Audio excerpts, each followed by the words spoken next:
Late kick on the road, presented by Verbo. As that slight breeze off of Lake Tuscaloosa picks up, we pick up coverage here in Tuscaloosa. We're in town, of course, because Texas A&M's in town to play Alabama alongside Dennis Dodd, alongside Bryant McFadden. I'm Josh Pate, and guys, it's that Verbo home field that we love to talk about so much. It's home field in college football that we love to talk about so much. We've been in Tuscaloosa a couple of days. You got that vibe that it's a big game, even though the point spread kind of indicates otherwise. No question. It's a big game. It's kind of personal, especially for the fans that love and rock and roll with the Crimson Tide based on the back and forth that we saw from the head coaches throughout the summertime. And we all circled this on our calendar when that happened. Now, granted, we've seen some disappointment coming from one side with A&M, but yet and still, this is a big opportunity, number one, to get some get back from what happened last year, and remember how important home field advantage was for the Aggies. And one would think the same thing will be in place for the Crimson Tide tonight, and I can't wait to see it all kick off. Well, Texas A&M, obviously, the same things are in play as they were last year, except that the game is at Alabama, not too insignificant a point. Prohibitive favorite Alabama, quarterback problems with Texas A&M. The other part of it is Alabama has its backup quarterback playing. I don't think Bryce Young is going to play. Right. So figure that in your point spread and your pick and everything else. But in T-Town, right here, that's all they're thinking about is get back, that revenge. Here's what's interesting. Everyone's talking about the quarterbacks, obviously. If we're going to see a couple of backup quarterbacks in this game, that's a really big deal. But, you know, the other thing is when we go back and we watch Jalen Milroe, who we presume is going to get the majority of the playing time for Alabama at quarterback, he played his first meaningful football in a pressure spot last week. And they ran the ball as you expect they would. So you would think to yourself, all right, A&M, really strong defensive profile against a team that's predominantly just going to run, favorable for the Aggies. But then you dive deeper into the stat sheet and you see A&M's 97th in the country in yards per carry allowed. Yeah. And that's very atypical for them.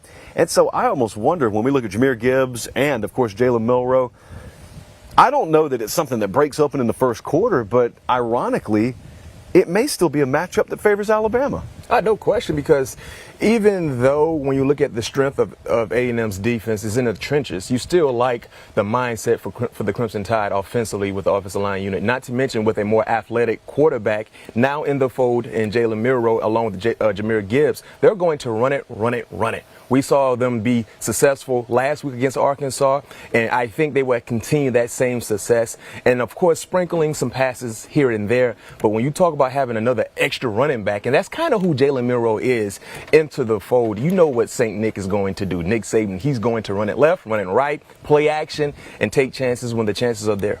A&M's defense needs its manhood back to have a chance. This is not going to be a shootout.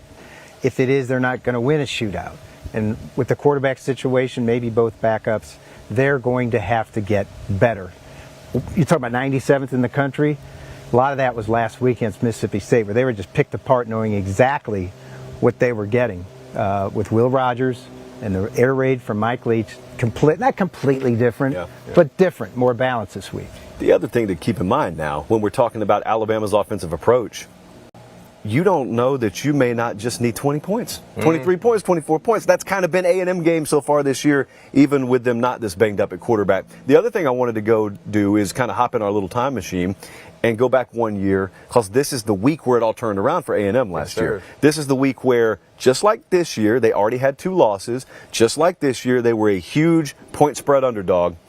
This year remains to be seen. Last year they pulled off the shocking upset, and all of a sudden it felt like things had dipped, and all of a sudden everything started to look to be on the rise again for Jimbo Fisher. They, of course, capped it with that National Signing Day class.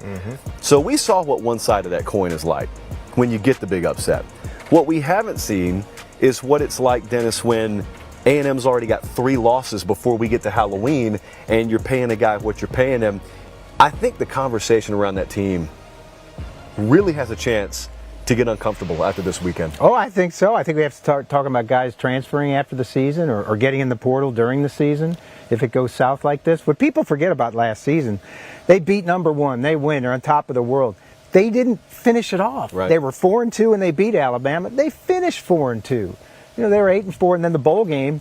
So, and now they're 3-2. They've lost 4 times since an epic upset, one of the biggest wins in their history. What have they done with it?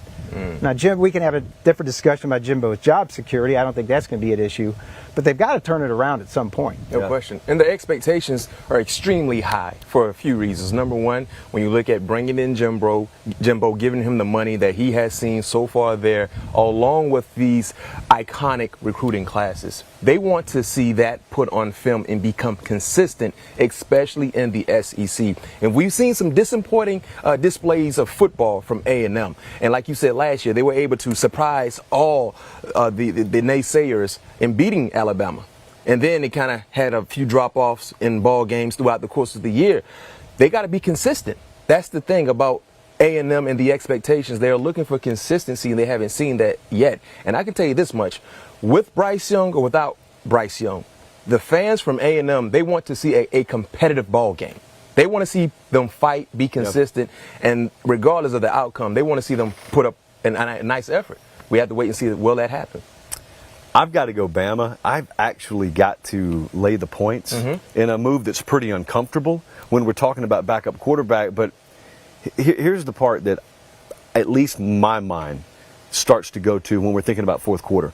With A&M's inefficiency offensively already, playing in this environment against that defense, I could be in a situation where if I'm laying 23 or 24 points with Bama, I only need 34 from them. You get a 29-3 final. You get one of those ugly 31-6 finals. So there are a lot of finals where you don't need to score much more than that point spread is to begin with.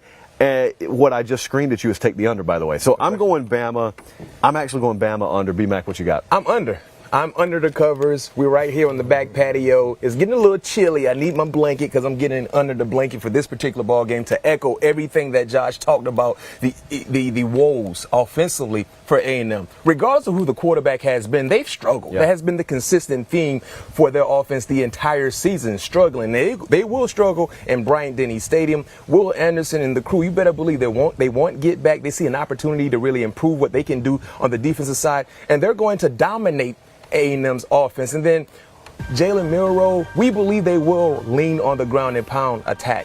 And if they're doing that, guess what? They're utilizing the clock. So I'm okay with that happening. So me personally, I'm putting all my chips in the middle of the table.